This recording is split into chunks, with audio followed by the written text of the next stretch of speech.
ayaa hal mar toogasho lagu xukumay tiirkan la wadagay waa la toogtay dhamaantooda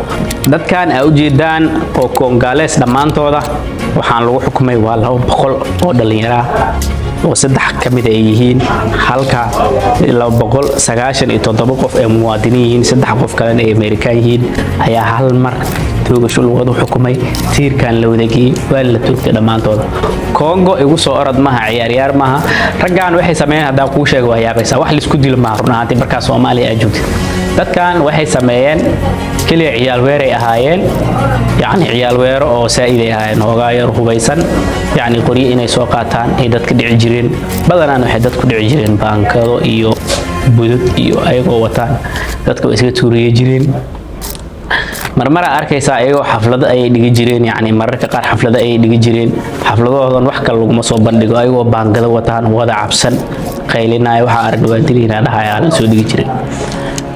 aroosyada ay tagi jireen sidoo kale waxay sameeyeen jireen inay dadka arooska dhan ay dhaxaan madax hoos aadiya macnaha madaxin hooskiya yani ay gumaysan jireen ama dulaysan jireen dadka arooskaas ay tagaan dhamaantooda madax hoos wadagiyay dhigi jireen ayagoo baangada iyo qayl iyo kusoo gali jireen meeshay galayaan laakiin maxay ka faa'iideen waay dadkan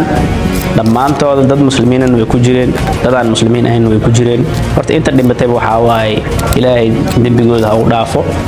أنا وأدعينا أنت المسلمين وكجرتي بس أرنتان أيا نقطة أرن يا الدون كون والله يا أبو كحماضو يعني إن لو بقول أن اللي يرى أولي اللي يرى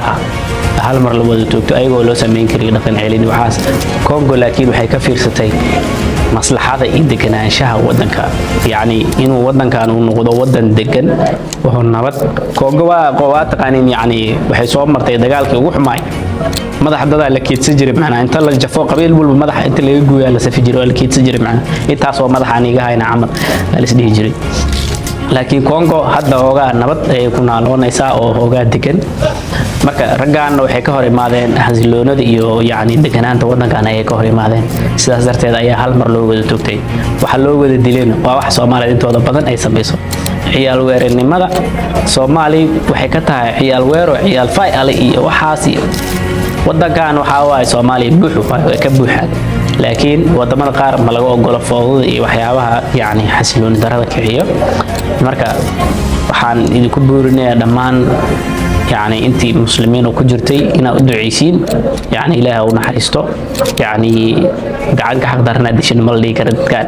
ذيك وحي كل طايدت كان يعني دبيا يعني مكوسحين إن لديلو بس إلا سكدايو كم تيجي نقول هذه هذا وما سنتين وحين الله جود باي